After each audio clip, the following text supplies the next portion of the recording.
Kyomi, welcome to the On Purpose podcast, my friend. How are you today? Thank you very much, Jerrod. I'm so excited to be here. Thank you. I love when people are excited. It's an Yes. honor to have your story be shared with our community around the world. It's our privilege.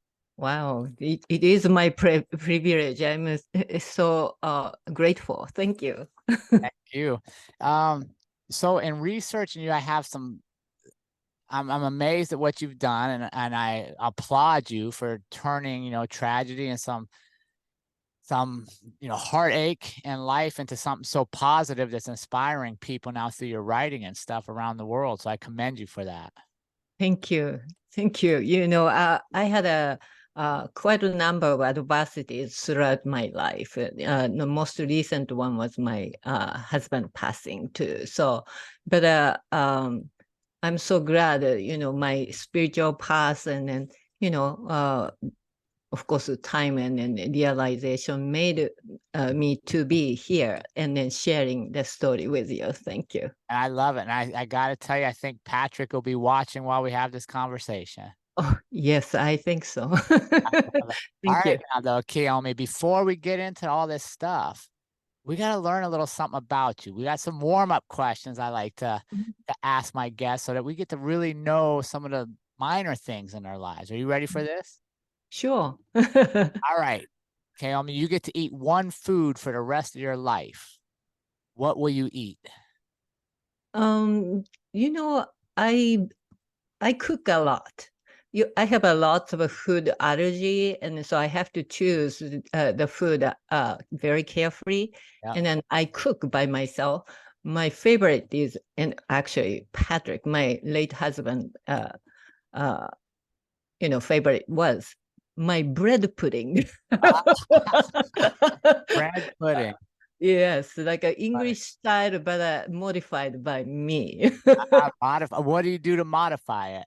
I am a kind of experimental, inventive kind of attitude. So whatever the recipe is there, I usually, taste it and then just the trials and errors and putting a little fruits or, like a more, uh, instead of a rum, like a brandy or, lots of changes. Okay, and you're from Japan. Yes. Is bread pudding a thing over there, or did you learn that here?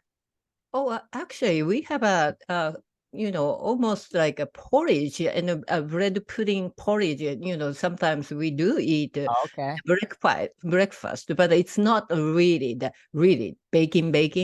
But we have a quite a number of cuisines, international cuisines introduced to Japan. So we have a quite a number of interesting food too. Okay. You get to have one superpower, Kaomi. What do you want to have power for, and what would you do with it?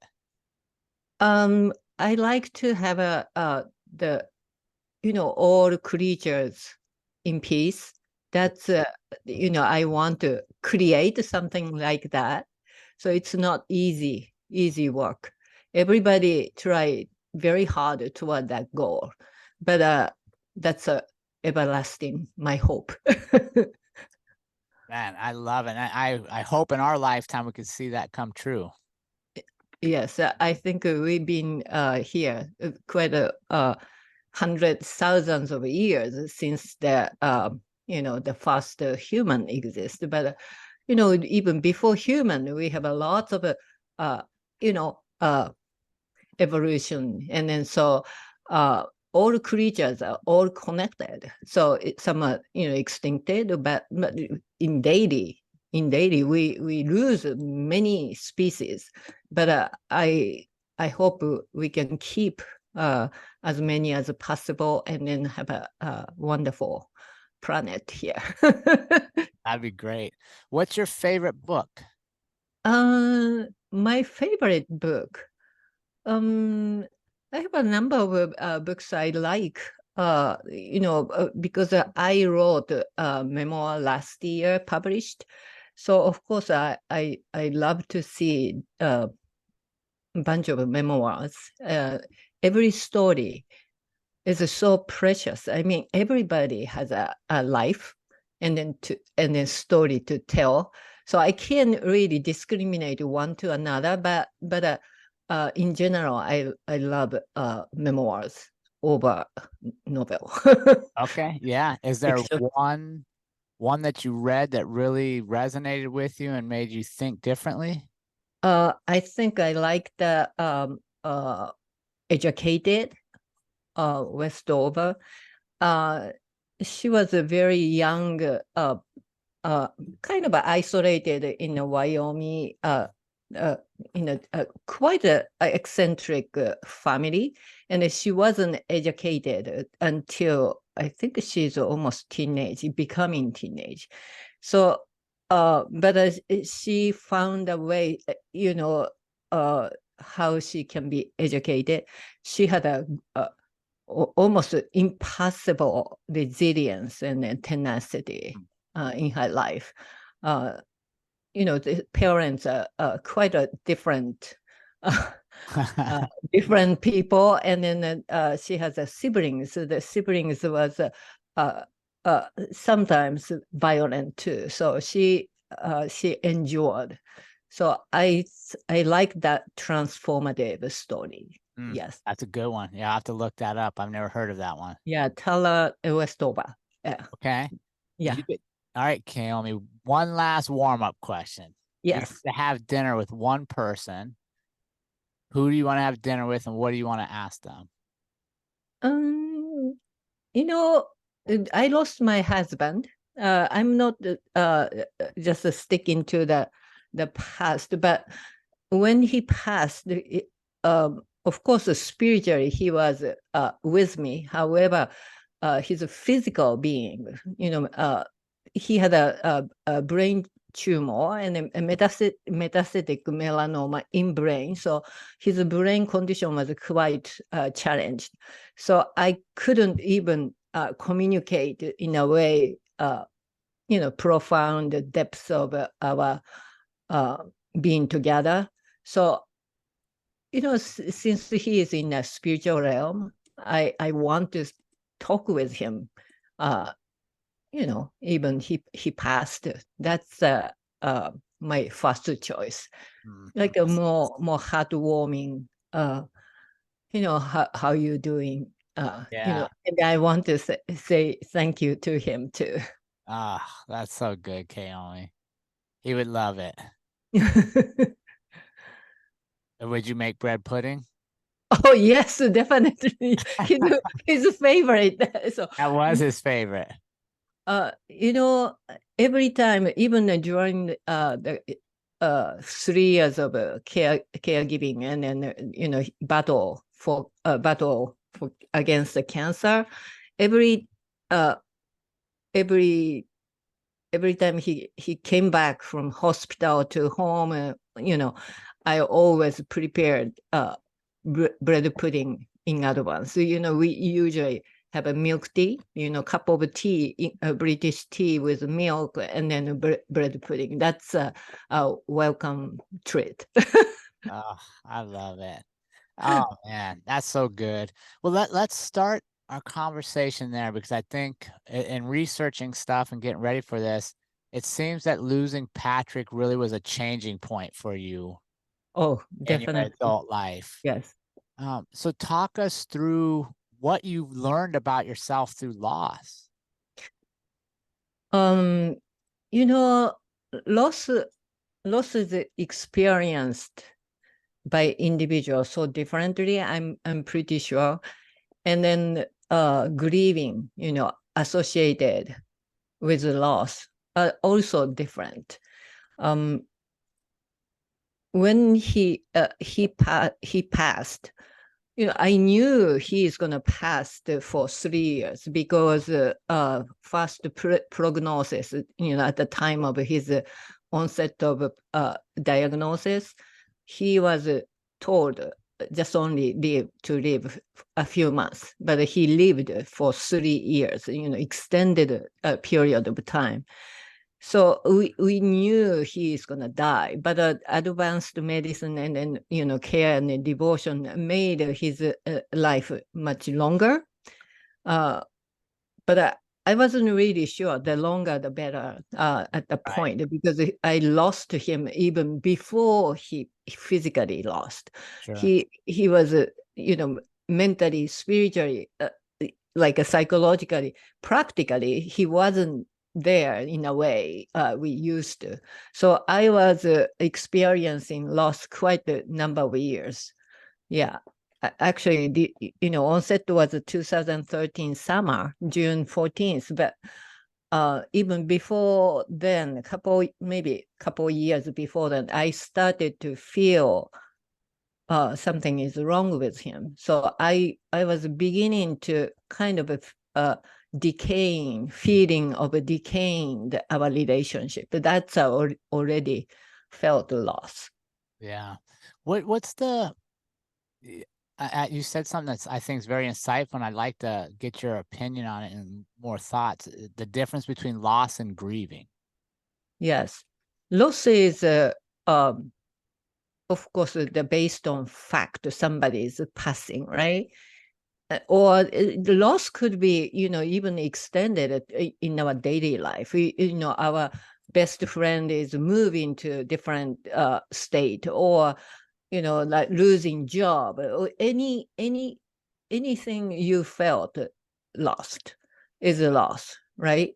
And then depending on how you feel, how much you love to that subject or the person we have kept in our mind, that love is the grieving itself. Without love, grieving doesn't exist, I think. So grieving is based on the love. Yes. That makes sense. Yeah, because I guess you don't grieve stuff you don't love. Yeah, You don't I really think so. recognize Yeah. it's gone. Yeah. And so how you love that subject, the people, and then the loved one, that makes you, your love is always resonate in yourself, even that person, it doesn't exist, that thing doesn't exist. But the memory or lots of interconnected subject comes to the surface. It just reminded of the love. Love is consistent. The person is lost. Love doesn't stop. Hmm. Where's it Yeah. go? Where's the love go? Where does it continue to be? It is within us, right? And then also, of course, in a way, atmosphere or even the places we visited or the people who communicated, every opportunity is the one reminding us of the love. So, but okay, I 100% agree. So how do we get ourselves to see the love in those moments instead of just seeing the loss? Does that make sense? Yes, yes. I think it's a kind of a important kind of we have our own boundary in our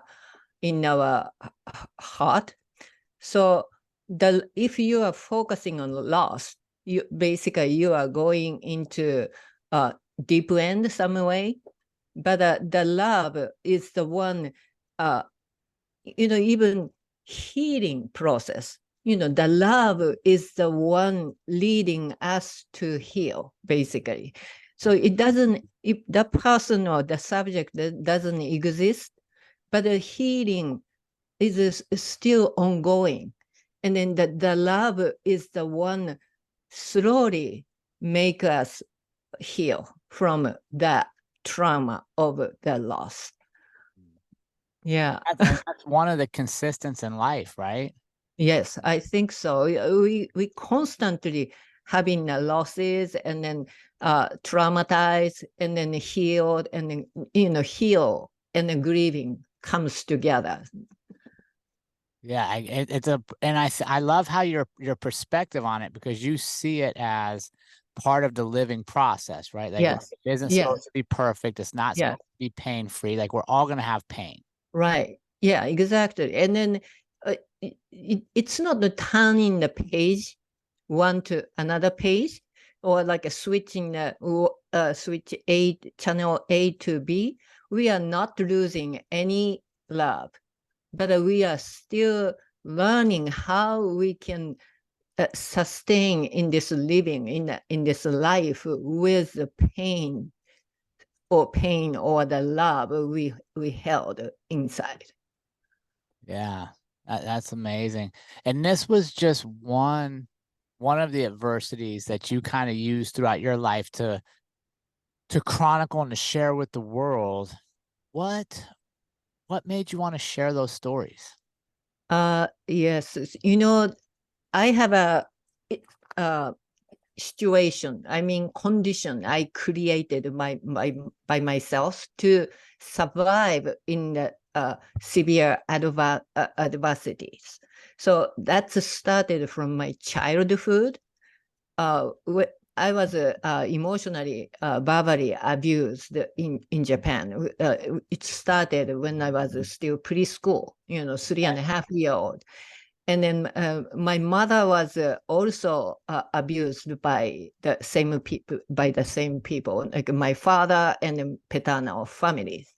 And then I was a middle of 3 daughters to my parents, and my elder sister was classified or treated very specially as a papa's child, but I was mama's child. That's how they categorize. And as they abused my mother, they started to abuse me too. And I didn't know what to do, but eventually to survive and then to make a balance in my life, I started to wear the protective armor on myself. So even very little child, I have a very bubbly, very bright, like a always a smile kind of very kind of a sunshine kind of personality, but also being abused and going introverted. And then I started to feel shame because at the beginning I didn't understand it, but eventually I thought something was wrong. They did dislike me because I'm doing something wrong. And then I started to criticize myself, and then it became habit. But to make the balance, I have to have 2 separate lives. One is with armor, the other one is without armor. So, without armor, I was very hot. So anyhow, when I was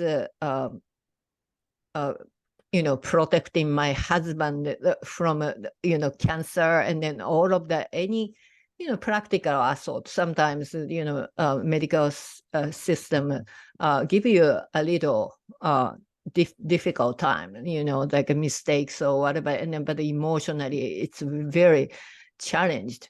So during that very fast moving roller coaster ride, I have to protect my vulnerability. So I without knowing, I put armor myself, and I pretended I am a warrior. So otherwise I couldn't make a balance. So that kind of a thing happens in our life. So adversity makes you, the truth and the lie come together in our life sometimes. Pretension. Talk to me about, so it sounds like you're aware, like you're aware that am I armored up? Am I protecting myself, or am I being open? Mm-hmm. When did you first recognize that there was like 2 of you walking? When did you first notice like, well, okay, I can't have the relationships I want if I keep my armor on all the time? Yeah, I think when I was a kindergartner, I already knew I was Yep. Yes, and then even at the elementary school, I was doing pretty well, at the school, and then communicating with the teacher and the friends and friend parents, and I was pretty good at, but but at the same time, I felt so much pressure to carry out that role. every day when I go to the school, even in the kindergarten, I have to pick up one of the introverted male friend to go to the kindergarten together. I was holding his hand and then I was guiding him to get there. And so that kind of like a leadership role was always with me. But if I really like it, yes, I like it. But also I hate it. So I knew my kind of like a separated, dissociated feeling, and then how I was living, and then I had a doubt. Yeah, I developed that kind of a dissociated feeling very early in my childhood. Was there an impact, you think, on your later self for having that so young? Oh, definitely. Yeah, I always had this pain and then wound in myself throughout my life in Japan. I left Japan after I divorced my first husband in Japan. Even I committed attempted suicide early 20s. I was doing pretty well at the dental school. I was one of the top student, but I couldn't bear one after another, like a lifetime kind of event happened, and then that accumulated deep inside me. And then I was always criticizing that because of me, it happened. But it wasn't. But I was confused. I was pretty much mentally, I would say, ill. But I sustained pretty good lifestyle. So, but that separation, like a dissociation, like a distance between two, I couldn't take it anymore. And then so the early 20s, I attempted. Oh, wow. Yeah. I'm glad it didn't work for you. We wouldn't be having this conversation. I know.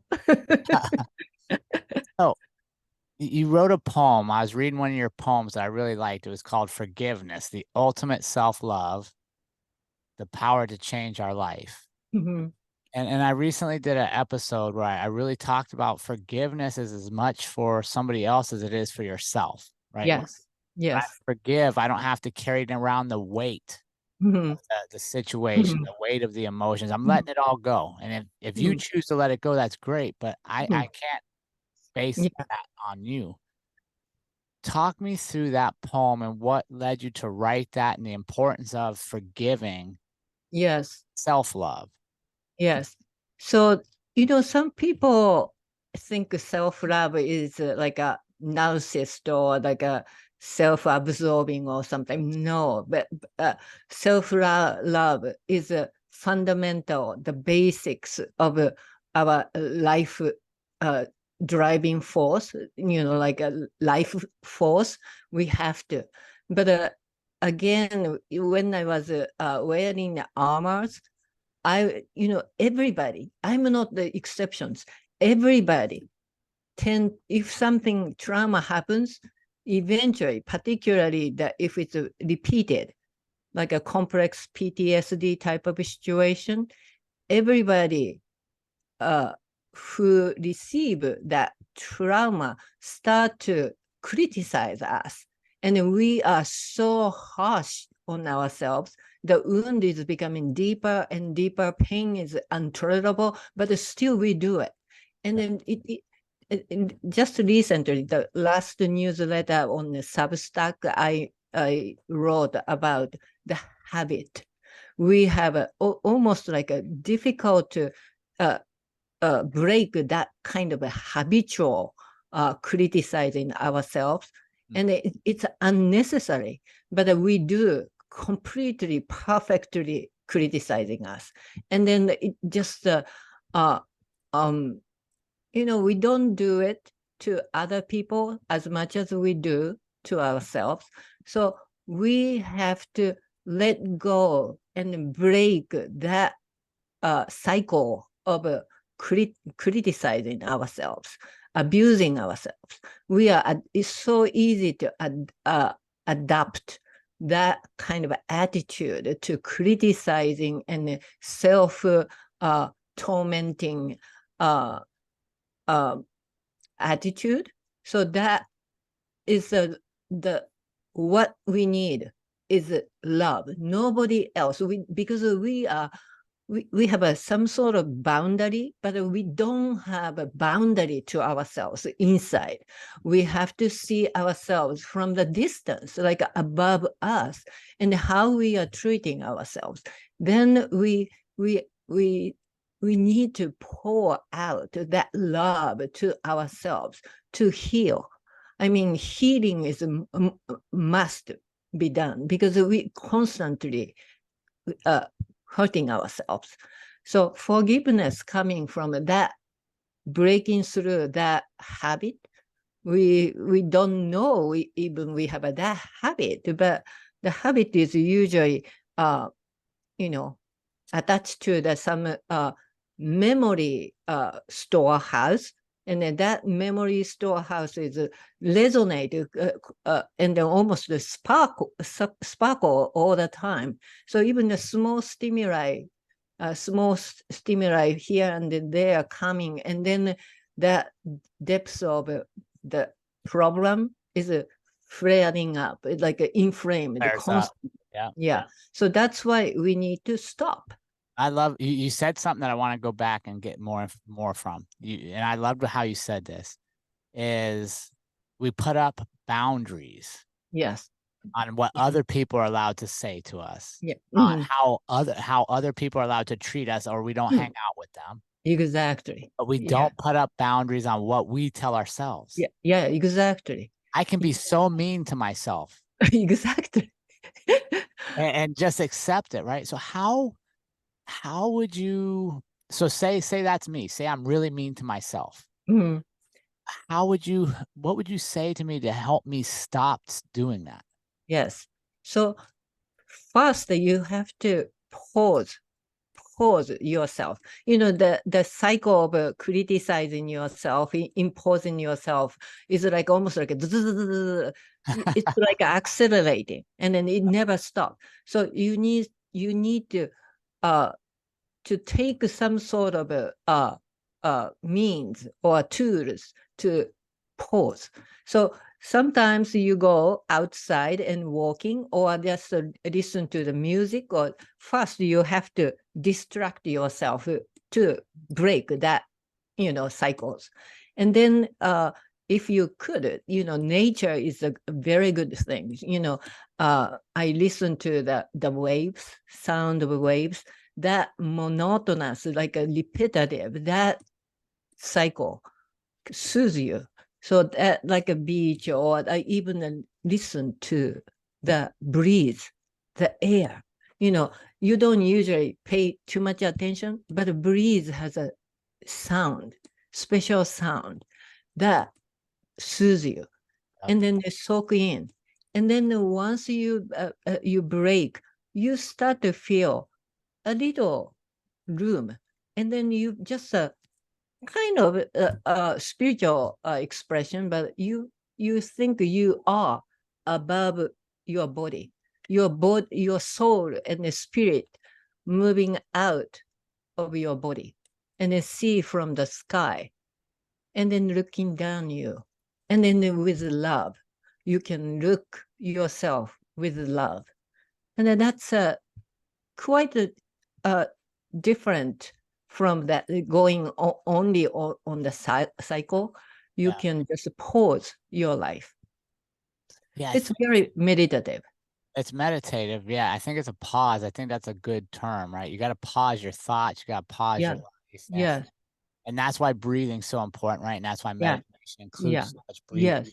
Yes. So I used to meditate in a specific setting, like a 20 minutes, 30 minutes, but I don't do not any longer.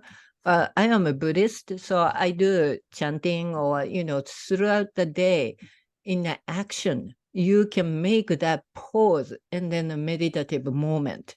So if you just realize it, for instance, if you see something like a circle or round, any shape in your daily life, you encounter the circle, that's a moment you pause.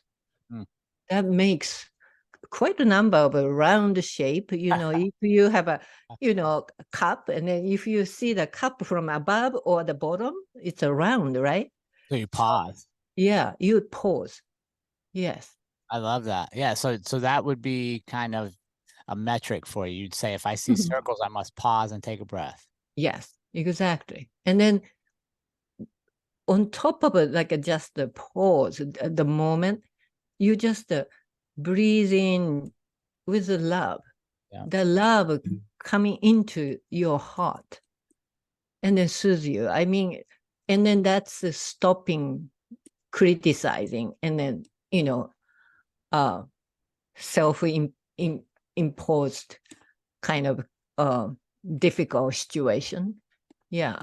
Yeah. And that would help create the habit, right? If Yes. you're practicing like that, then at some point it'll become subconscious. You don't have to see a Oh, definitely. Yes. I think practice is very important. I think particularly forgiveness, self-love is very difficult practice. So that's why I think yourself, see with a boundary and then giving the lots of love to yourself as you do others.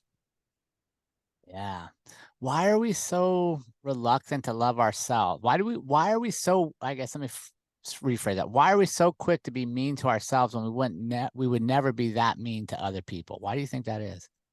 I think because you know, I'm sorry, I may be wrong, but I feel this way.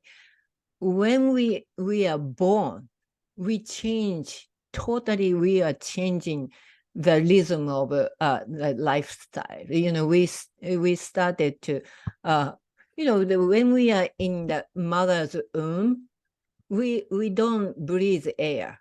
We are basically living in water, Right. like almost like a marine life.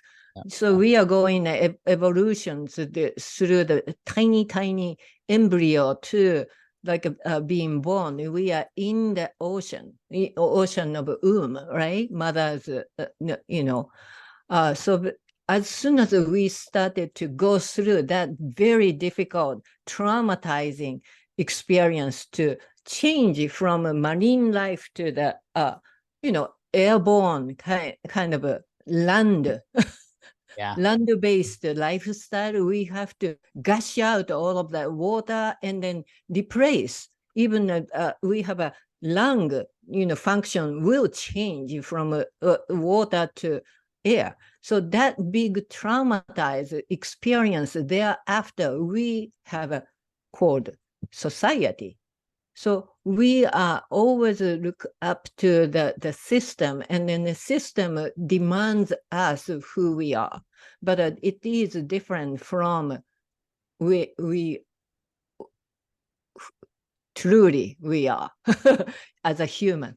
I think before we are born, we have I'm believer of many lives, the past lives. So the many lives repeated, and we know the wisdom and compassion. We know who we are and humanity is. But as we are born into the specific system or culture or regions or whatever, we lost, we forgot.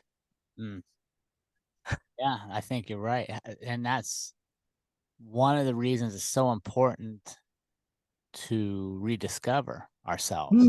Yes, yes. And I We love, are, yeah, we have a mission of rediscovering ourselves. yeah, it's easy for us to get buried in life. Yes, And I yes. love that you talked about you found wholeness of you Hmm. and your life Hmm. really after Patrick passed away. Yes. I think that adversity pushing me to the corner, I have to find truth. What was the truth? And then the truth was already there before I was born, but I totally forgotten. What were some of the truths you found? about the humanity or the love we forgotten. I think that's the most important. And then right now we have a lot of divisions, but we don't listen to each other. And so we totally forgot the very long history of humankind, 200,000 years, not just only last 50 years, last 100 years, 1,000 years. So unfortunately, Oh, you're 100% right. We put so much weight on yesterday and the day before we forget how long we've been here. Yeah, And I that know. most of the problems we face aren't new problems. Mhm. Mankind has faced them before. Yeah, exactly. It's a repeating, like a history repeats, and then who is abused, who is being abused, who hurt, who was hurt. It's almost become equal. If you look into the like a record, like a registered in our history, there are lots of history to even absorb, and then we can be a little more understanding. Yeah. No, I agree. If we were more understanding with each other, the world would be much better, right? Yes. Talk to us about your book, A Sky of Infinite Blue, a Japanese Immigrant Search for Home and Self. Oh, thank you. This is I published my book last year, so it's been a little longer than 1 year. But um, my book is about my spiritual love stories. So, there are lots of adversities, including my husband passing. He and I were together for 26 and a half years. And then, so the loss and then healing and then and the childhood situation, there are lots of adversities there. So when I lost my husband for a while, I couldn't find myself. I was totally lost. And in the depths of grief, I realized I was juggling the duality of life with without armors, right? And then that resonate my childhood. And then it all came together to me. And so that's why I have to find what was really truth in me. And then so that's how I begin this spiritual and love story. And then at the beginning, when I was writing, I didn't think it's going to be a book. But, at the beginning, I was like almost, lots of accumulated emotions, feeling was gushing out. And then I was crying all the time. But depths of truth wasn't there because I was hiding. I get used to hide everything. So digging into the truth was a very painful process. But I was so fierce. I mean, I was like a warrior Yeah, to I love it. determined to go through it. And then once I started to dig deeper, I realized this is going to be probably helpful, useful for other people. Some people may not want to read, the adversities, but memoirs, the strength of a memoir, and then the beauty of a memoir is something you can resonate, and then you can find yourself in the book. So I hope my book is that kind of a book. I got so many awards, by Yeah, the way. that's good. You Yes, created a good book if you're getting awards. yes, yeah. What was the process like for you writing it? What was the emotional process of putting your thoughts to Mhm. paper? Yeah. When I was in Japan, when I was a teenager, I wanted to become a journalist. So I have a definitely liking of writing, but writing with emotion at the beginning wasn't really readable. So like the first draft and the mini draft, it's not good enough to for reader to read. So I have to make sure my voice and my experience is transmittable. Yes. Like penetrable to the readers. So otherwise, it's just like journals, right? The book is different from journals, so it has to be in a way polished, the craft and skills.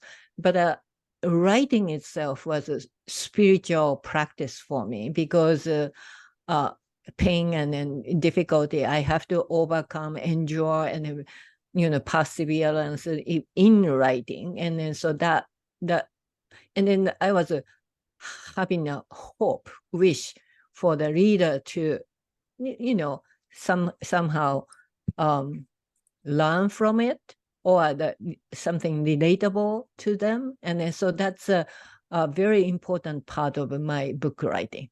Yeah. No, I think that's what we always hope is somebody finds the power in the story, right? Mm-hmm. Yes. But here's what I always say is nobody can find the power in it if we don't share it. Yes, that's right. And you got to have the courage to sit down and do it, right? Whether you're going Yeah. to have one reader or 100 million readers. Yes, yes, yes. Yeah, book writing is quite a hardship, but and after even published, hardship too. What was the hardship after published? Like engaging, or I am not really the marketing person.